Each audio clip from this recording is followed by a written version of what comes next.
Mino Line Media presents the Business First Podcast.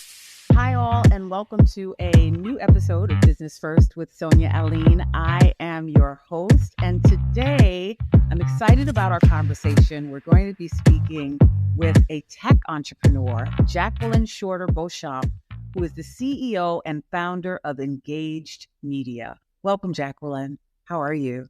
I am great. Thank you for having me.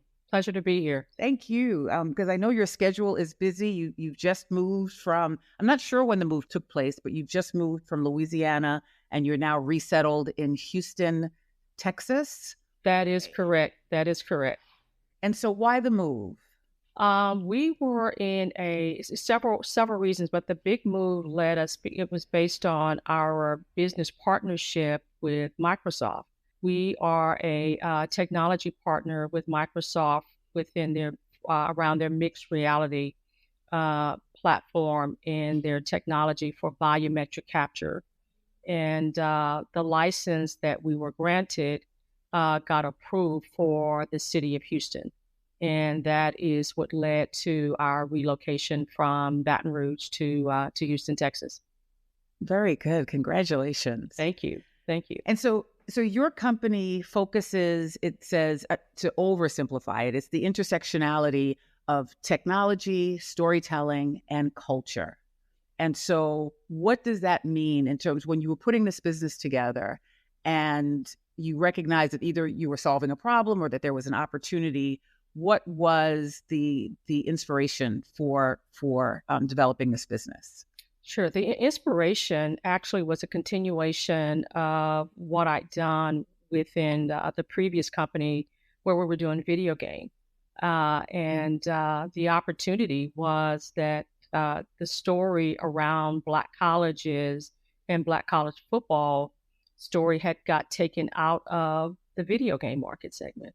So therein lied an opportunity for us to bring to the industry a video game centered around Black colleges and universities.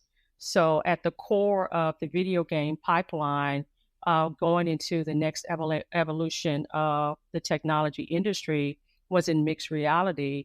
And so we saw yet another opportunity where a number of the Black museums in the marketplace were at a particular level and needed an integration of technology within the aspect of their business going into digital transformation.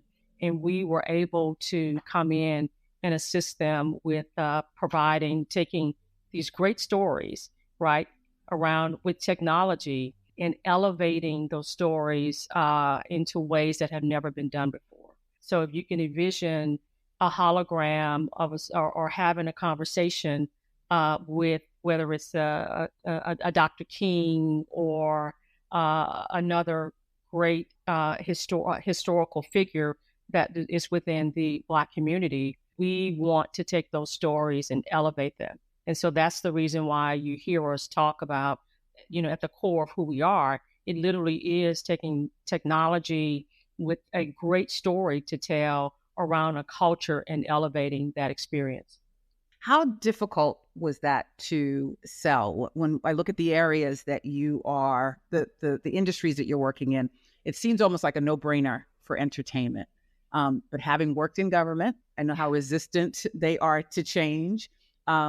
Education can also be a very tough place, although it seems like it would be a no-brainer for that as well. Mm-hmm. And the museums. So were those difficult for you to sell, or for you as a storyteller, was that part of your expertise in terms of going in and having them embrace this idea? Initially, I would say it wasn't that it was hard to sell, it was when they would do it. COVID played a big part in the acceleration of we have to do this now. Because when those, museums are brick and mortar, right? So when you're brick and mortar, you need bodies and people to come in. Well, when you go through a pandemic like what we just recently came out of, then those museums were basically dormant. And so there was no other outlet for revenue and for any ways that people could still connect to the museum. Now, they're all driven to have a digital platform and a digital solution around what they're doing from the physical. We call it the in the wall experience and the outside the wall experience. Inside the wall and outside the wall. Yes. Okay. Tell us a little bit about your background and what has prepared you to be in this space. We hear about the lack of diversity in technology, and we all understand what the barriers are. Mm-hmm. And so you have a solid business background. And so what was it in your background that prepared you to have this significant presence in technology today? Sure. I'm my degree, I'm an electrical engineer by education with dual minors in mathematics and computer science. So I was always a techie, geeky girl that just loved technology. But the preparation really started at home with my parents, identifying my strengths and my capabilities. Both my parents were educators. And so my father taught, he was a scientist. So he had 3 masters, chemistry, physics, and biology. And, for us and my siblings growing up, he always tried to work both my parents to identify, the strengths of where we are and to wrap their arms around how do we help you make that happen. And so I went to, my father moved our family into a community called Scotlandville, that's known as Scotlandville in Baton Rouge, Louisiana. And that community is the community of Southern University, which is a historically black college and university. And so he said he moved us there because he wanted his kids to be able to walk to a college education. And so the first 2 years of of when I, graduated from high school and went to college, I walked to a college education. All of my siblings, we walked to a college education. So it was their vision of wanting to make sure that there was nothing that was going to stop their kids from getting the solid education and becoming the best of who they could become. Having that outlet and getting a college education was their vision for me and my siblings. And then from there, it was just the preparation. And I had a lot of professors and, within the university system that really prepared you. And knowing that I was going into a very, my father said, you're going into a male-dominated Caucasian industry, and here's the mental aspect of what you're going to have to be prepared for, along with everything else on the technical and the competency standpoint. And so I think it was a combination of those things, and then building the confidence that not letting anything stop you from achieving your goal and your objectives of what you want your career to be. And that's what I did, Sonia. So I just, at every stage, I never let any obstacle get in my way of stopping me from becoming who I knew that I could become. Okay. How fortunate were you to have a dad to say that to you? I mean, most of us had parents that told you, you have to work hard and prepare yourself academically. But for many of us, once we entered into the particular field, we were not prepared for what came in terms of either the challenges for being who we were, or just feeling comfortable in a room of people who did not look like us. What advice do you give to, I was going to say women, but to anyone entering a field where they know that they may be an anomaly in that field, or they may be the only person in that field? What advice that your father gave you that you have been able to pass on to other people? Sure. Expect it to be difficult. Expect it to be challenging. And when he would say those expectations, it was all so you could prepare yourself and to overachieve and to my father was a coach. So not only was he a scientist, he was a coach. So he was driving that mental aspect of when you get on the sports field, right? Whether it's whatever court if he was coaching football or baseball or basketball. You have to mentally prepare yourself to compete against your opponent.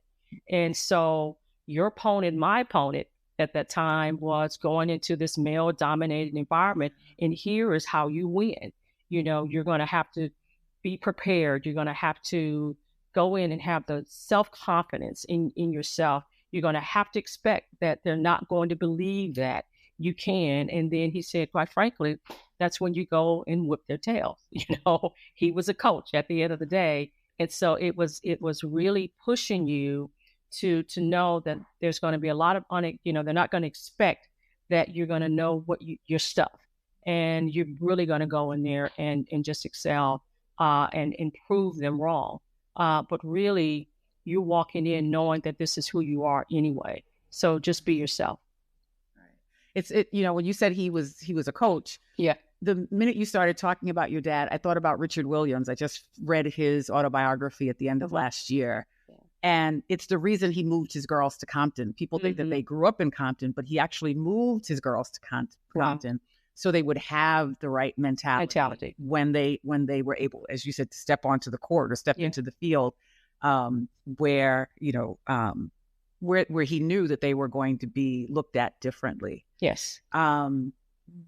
What did you expect for yourself in terms of a career? You said you trained as an engineer. Mm-hmm. And so, when you were a young woman going to college, what did you see for yourself? That I am going to be an engineer doing, because it wasn't this. Did you think you were going to run a company? Yes. Or you did? Okay. I did. I saw myself as always owning my own company. Wow. And I saw myself as owning my own company in the media space.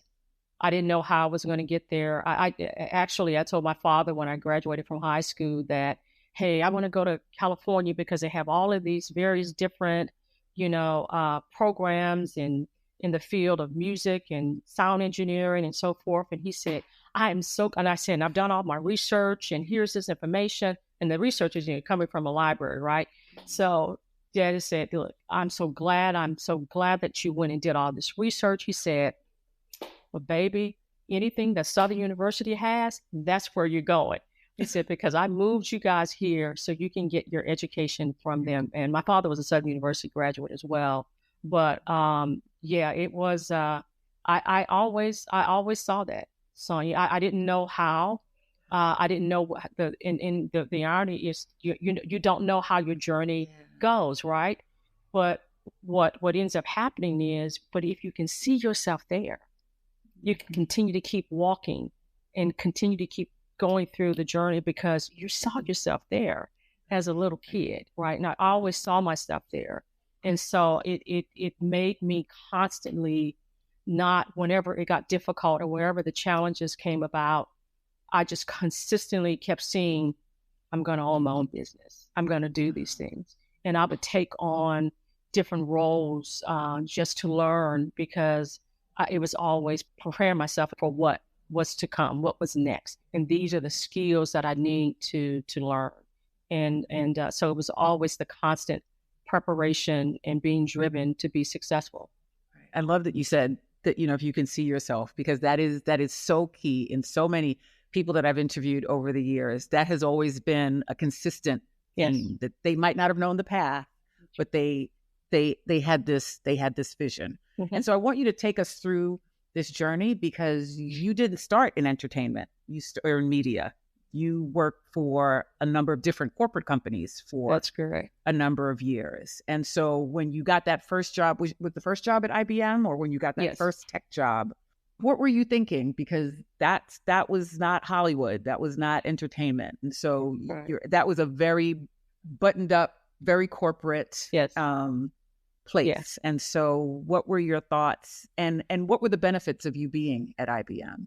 The benefits of being at IBM, I started when I graduated from college, I started my career at IBM as a computer designer. This is when personal computers were becoming the big thing. So I was always looking at, okay, what is the next thing, and how can I learn as much as I can? IBM was a very structured organization. They trained you very well from design to project management and leadership. I went through their leadership training program, and it just prepared me once again, that mental aspect of becoming in leadership. But it was in a field that I said, after 10 years, I want to now start learning this media industry. I want to understand how this goes. And it's still from a corporate standpoint, even though I knew that I wanted to own my own company. And so Motorola was actually expanding a part of they were one of the leading industries for silicon technology in media, in the entertainment space for consumer electronic products. So my opportunity was to go in and understand, because the silicon technology is the thing that drives what those products end up doing, right? So I said, let me understand it from that aspect of it, and then understand the various industries and the market. So I left IBM after 10 years and joined Motorola. I was a part of Motorola's multimedia systems division. I wasn't just a part of it. I actually I became their general manager. And I was Motorola's first African-American female general manager within the semiconductor market segment. And our organization provided the silicon technology into, I'm getting ready to date myself, DVD consoles and audio equipment and so forth. But also we were going from analog to digital. And so the digital set-top box, which a lot of people call cable boxes that sit on top of your television, or now they're in TVs or in some aspects. But that was the industry that I began really understanding and knowing. And initially, the cable operators were my customers, along with the telecommunication carriers. But we ended up doing an acquisition with General Instrument for about $15 billion. And then my organization focused specifically with the telecommunication carriers. And so that digital set-top box unit that we were deploying I had teams all over the world. So North America, Hong Kong, Tokyo, Asia Pacific, London, Canada. And I always say, so a little girl from Scotlandville, and is managing these people all over the world. How do you do that?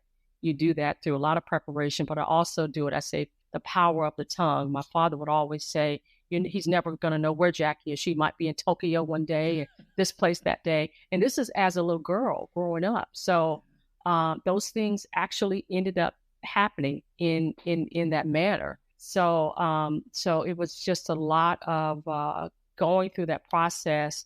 The set-top box units that we deployed all over the world enabled gaming. And so we would license games from publishers, port them onto our platform, and then license those to our telecommunication carrier customers. That is how I got into the gaming industry. That is how I knew about gaming. And so now I find myself right into this, and then in the industry on all levels. And then at the beginning of this transition from this analog to digital wave. And then it became this gaming wave. And now we're going into a mixed reality wave and an AI wave. So it's all of those things. And at the core competency level of what we do, or skill set, I should say, in the business that I'm in right now, is game development. So the core pipeline for development for a mixed reality platform is the ability to understand how to develop a video game. Right. And so people who are interested in mixed reality or maybe I should reframe it. What are the opportunities for people who are interested in entering a mixed reality? Would we say it is an industry, or is it an aspect of technology? It's an aspect of technology, and it is a key component that's driving a lot of your immersive experiences that exist in all forms. Hologram and holographic technology, where you can create yourself as a hologram and can literally be deployed anywhere on any medium at any time and at any point. But then also taking that same technology and not having what's called holoportation, where you as the individual can now be holoport, into, if you're here in, I'm here in Houston, Texas, you're in New York, you could literally be in my living room with the level of technology that is available. And so when you start, I would call it layering all of these various different experiences on top of one another, to me, that is when the innovation of the endless possibilities of what can take place with various forms of experiences. It's all through what you can reimagine or imagine, and those things can actually take place and come to life. I want to ask you a little bit more about that, but also for the people who are in or listening in the audience, what was the transition from working for someone to you starting your own company? I mean, and again, for you, you knew it was going to happen. You might not have known exactly when, but what was the thought process, or what was the moment, the light bulb that goes off and said that this is the time that made you transition to starting your own business? Yeah, I prayed a lot, and I'm very spiritual, and I listened to the man upstairs to know when to really determine when it was the right moment. The market segment was changing, industry was changing. And this was what year when you said market? 2006. Okay. When the industry was changing, a lot of things were being downsized and so forth. And it was just when you stop having fun. And I just really just prayed a lot and just said, okay, do I stay here and just weather this storm, or do I go and do something different? Is this the time? And I heard that voice that said this was the time, and that's how I ended up leaving. I was called crazy. You've got to be kidding me. You're an executive. You made it. Most people don't ever get there, and you're going out there to start your own what? And so I had a lot of that, but what was most important for me was this was really purpose driven, and the fulfillment of purpose, and also realizing that what was also taking place was this demographic shifting within. We're looking at planning as a long-range planning session within corporation, and you're looking at all of this data and you're analyzing, 10, 15, 20 years out, where are you going to get your workforce from, right? And then this market data that says that the demographic of people that look like you and me were not prepared and skilled to come into these new jobs and these new roles. And for me, that was also another driving factor, because I wanted to be in the industry at a different point, meaning on the ground, really creating different products, and then allowing our people to be exposed to these various industries and given opportunity. Because a lot of them, that's all really that it is if I can see someone else doing this and then I can be given an opportunity, then I too can become. And so that was really driving me. It was really, really driving me. This was all purpose driven. Wow. So please explain a little bit why following what is purpose driven in your life is so important, because sometimes it's the noise in our heads or the voices telling us, are you crazy? Like, who in the family has ever gotten this far? Yeah. Like, you're making so much money. Like, why would you leave a good job to pursue something that we don't even know where this is going. And so for those of us struggling with that, how do you decipher what's ego versus what's the voice of God? What's your instinct to make the right move? Sonia, it's and I'm pointing out, it's in the belly of it's in your gut, right? It's in the pit of your stomach. Every day that I wake up and what I do today, I don't ever feel as though that I'm working, because this is who I was meant to be. I don't even know if someone said, hey, if you could go and do something else, what would you go and do? This is it. This is who I am. So in the entrepreneur aspect, I saw in my father. My father was an entrepreneur. I mean, he sold real estate. He did other products that he would sell. He was always realizing and knowing. He would say, the wealth generation is really owning your own. And even though he was an educator, he worked in the education system for 45 plus years. He was always educating, but he was always being driven to wanting to have his own business, and knew that owning your own business was what was also the way that legacy gets created and wealth generation actually is made. Now, my father didn't tell me I was crazy. That's if he did not. Yeah, my father did not tell me that I was crazy. And so when you have a lot of things that gets instilled in you from a young age, I guess, and then when you're walking in purpose, you feel that.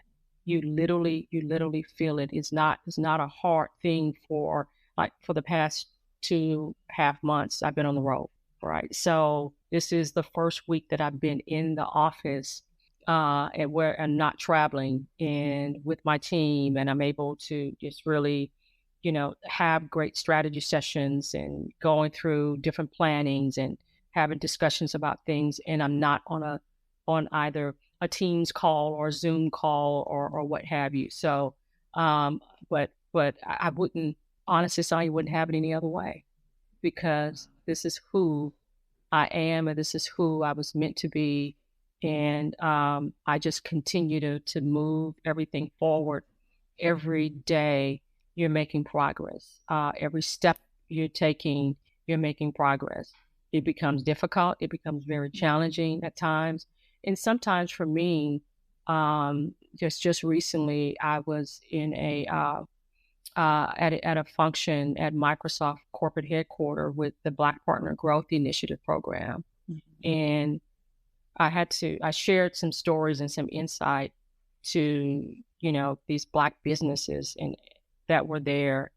And 15 years ago is the partnership relationship that I have established with Microsoft for these numbers of years. And when I got up to actually speak and I was telling the story that I was getting ready to tell, right? The story of my partnership journey with Microsoft over the last 15 years, what I did was I stood up and I went to go and start speaking. And then I'm looking out, and here is this group of 200 plus Black businesses at Microsoft corporate office. In 15 years prior to that, I was standing alone doing this video game, because we became the first licensed developer that Microsoft had granted to an African-American, I think an African-American, definitely for sure, female-led game studio. And we actually did ship the product. But that was a very singular, experience. I couldn't pick up the phone and say, who can I call for advice, or who can I want to speak with someone about this. I mean, it was just very, it was a very singular feeling, right? And everything that you went through. And then I'm seeing today, fast forward, 15 years into this, and where I'm seeing the change. Right. I'm seeing how things have evolved and how partnering really does make a difference. But you have to sometimes be that first one out to knock the doors down for others to be able to come through. Yeah.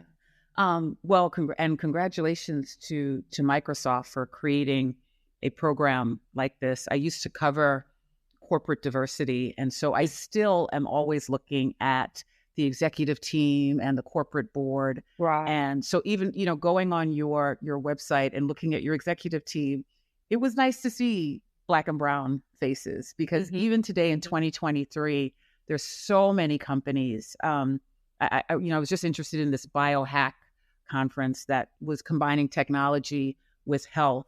And not only was the corporation not diverse at all, but none of the speakers were diverse for something that involved technology and health. And so, what message do you have, just even in terms of your existence and you having the team that you have, and in this partnership with Microsoft, where the argument why teams aren't why they're not diverse is they're always saying, "Oh, we can't find," right, or they don't exist, or they're not available. And so, what example, or how important is this example that you set for other companies, other technology companies, to reach out and to really work on increasing the diversity of their organizations? Yeah, I always, sometimes for those that have been around me long enough, they hear me make this statement that it's amazing what you can find when you really want to go look for it. And I think what Microsoft literally did over the past 15 years was they started. They didn't. You can find any excuse for not to do something, right? If you choose to. And Sonia, you've been around this for a while, and that there are times when, like you just stated, I can't go and find, right? Well, look, when I was at Motorola with my division, we had a very diverse organization, but we were very intentional. I think sometimes you have to become very intentional and deliberate of making sure that you have a diverse team. You have diverse, and I'm talking about not just from not just from race, but I'm also talking about from gender as well. And so making sure that you have that level of balance, and because those different voices are the things that create the right types of products that you have to go out and provide to this growing diverse market segment. So it's extremely important to have those voices at the table. And what I tend to do is try to challenge that mindset that I just don't think you're looking hard enough. If you come back and tell me you can't find skilled and competent people that are, that have, some level of that's from a diverse mindset or diverse skill set, or a person of color, you're not wanting to, especially in today's time. They do exist, and you have to become very intentional and deliberate in making that the change that you want to see. You have to be intentional and deliberate in making it happen, and not allowing what we can't find or what we can't go and do. You have to have a mindset of we will do. What advice would you offer to any small business who is looking to establish a corporate partnership? Understand exactly what it is that you're doing, and know what your value proposition is for your business, and align yourself with the right partner that will be complementary to what you are doing for your business in order for your business to grow and scale. Don't try to have all partners all over, everywhere, because that to me doesn't make sense. Be intentional. And once I'm saying, using the word intentional and deliberate, because that really is the thing that will allow you to elevate your value in your value proposition. It has to be, you have to have these alignments to where it makes sense for that partnership to exist. If it's not mutually beneficial, then you having 1,000 or 100 partners and no one's benefiting from it, why are you doing it? What you can't ever get back is your time. And so you have to be very intentional with who you spend that time with and why are you partnering and the benefit to that partnership, why that makes sense. And so a lot of times what we do, we come to the table and say, hey, look, this is the role that we see and why the value in the partnership exists, right? These are the things that we're doing. Here's our customer base.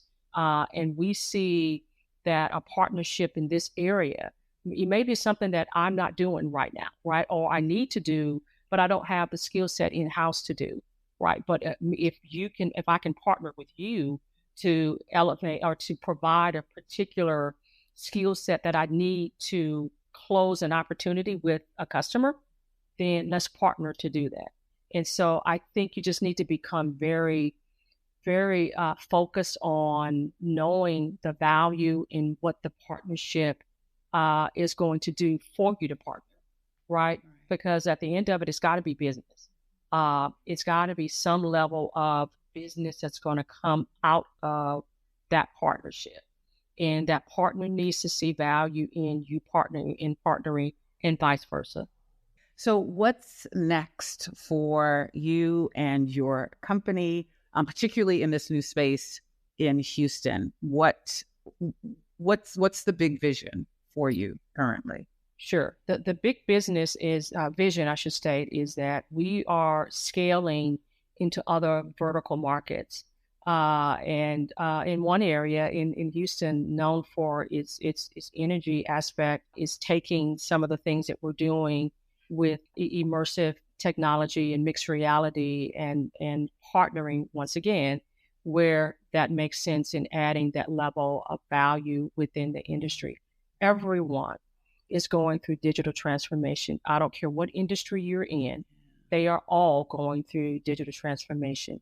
How can we add value in other verticals, going from museum, sports, and entertainment to taking that same skill set and going into other vertical markets, like within government market segments, energy corridor? Where can you add value into that space with same type of technology and product, but a solution that fits and adds value to the various different other vertical markets that we're looking at?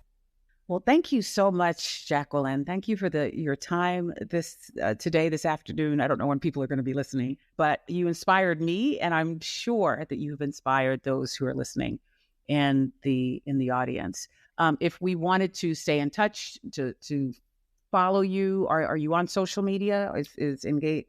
Yes. Engage Media on social media? Engage Media Studios. And then also they can visit us on our website at engagemedia.net.